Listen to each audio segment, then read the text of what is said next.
आज मी तुम्हाला हा स्टफिंग आणि बन कसं बनवायचं हे शिकवणार आहे। Hello everyone, welcome back to my YouTube channel. सर्वात प्रथम मी इथे केस घेतली आहेत। ही केस जी मी थोडी थोडी करून जमा केलेली आहेत। तुम्ही सुद्धा असं हे करू शकतात किंवा हेअर कट केलेलं असतं किंवा डमीचे वगैरे एक्स्ट्रा जी केस असतात कोणत्याही केसाचं तुम्ही हे बनवू शकतात।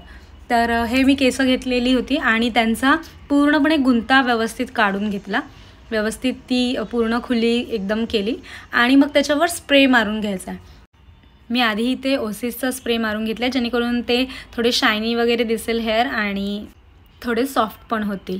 आणि मी आता तिथे एक त्याला गोल करून घेतलं। गोल मीन्स थोडंसं उभं आपल्याला करायचं आहे, आडवा करायचं आहे, आपल्याला बनवायचं आहे। आपण ते बरोबर वरती लावतो त्यासाठी नेहमी मधल्या भागाला थोडासा जाडा ठेवायची, केस जरा जास्त ठेवायची आणि दोन्ही बाजूला थोडीशी कमी ठेवायची जेणेकरून निमुळता भाग येईल।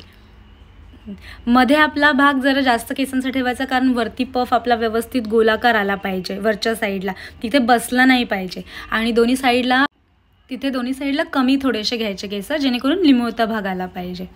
आता मी तिथे एक नेट घेतली आहे आणि ती नेटमध्ये डायरेक्ट मी ती केस टाकली। तुम्ही बघा ते व्यवस्थित की मी कशा पद्धतीने टाकली आहेत। जे उभे जी बनवली होती तशी व्यवस्थित टाकली आणि मी त्याला काहीच न करता फक्त तो जो नेट आहे तोच फक्त व्यवस्थित गोल करून व्यवस्थित केस आतमध्ये टाकली आणि गोल फिरवून घेतला।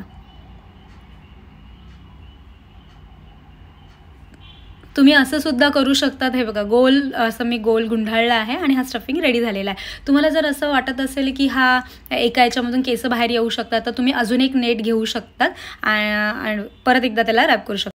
जर तुम्हाला असं वाटत असेल की त्याचा जो इलॅस्टिक जे दिसतंय साईडचं टोक ते जर मध्ये मध्ये अडकत असेल किंवा तर तुम्ही तिथे शिवू सुद्धा शकता, तेवढी काही गरज पडत नाही। तर जो धागा तुम्ही ब्लॅक कलरने शिवू शकता। आणि शिवून झाल्यानंतर मी इथे टाफ मारला आहे, केसांना पूर्ण स्प्रे केला आहे जेणेकरून जे केस आहेत ते थोडेसे एका जागेवरती स्टे राहतील व्यवस्थित तशी, त्यासाठी मला। आता तुम्ही बघू शकता आपण जेव्हा स्टफिंग लावतो तेव्हा वरती लावतो तेव्हा वरचा भाग फुगलेला दिसतो आणि दोन्ही साईडला कमी असल्यामुळे ते व्यवस्थित दिसायलाही ते छान दिसतं। आता तुम्हाला डोनट दाखवते मी कशा पद्धतीने बनवायचं। कधी कधी केस काहींना खूप कमी असतात त्यामुळे त्यांचा आंबाडा व्यवस्थित येत नाही, तर त्यासाठी स्टफिंग करताना सुद्धा सेम आपल्याला केसांचा पूर्ण त्यांचा गुंता आहे तो काढून घ्यायचा आहे। इथे टाफचा स्प्रे मारला आहे मी इथे। तुम्ही कोणते टाफचा स्प्रे आणि शाईन स्प्रे दोन्ही पण यूज करू शकता। इथे टाफच्या याच्यानी काय होतं की आपले कडकपणा राहतो तसा व्यवस्थित, तसेच्या तसे ते स्टे राहतात खूप वेळ। आणि शाईन स्प्रेनी काय होतं केसाला थोडा एक शाईनपणा येते त्याचा ओसिसचा मारला तर।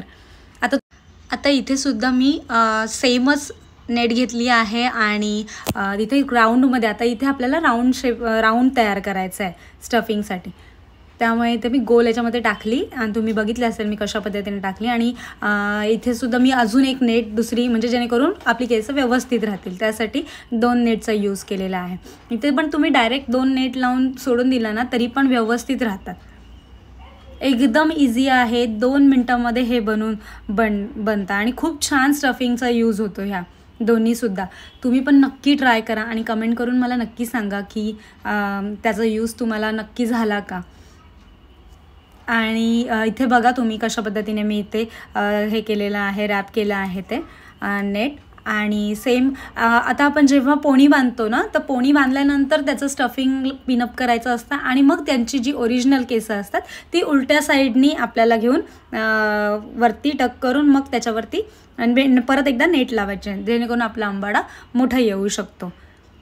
तर कशी वाटली ही तुम्हाला टेक्निक आणि जे शिकवलं आहे ते तुम्हाला आय होप व्यवस्थित समजलं असेल।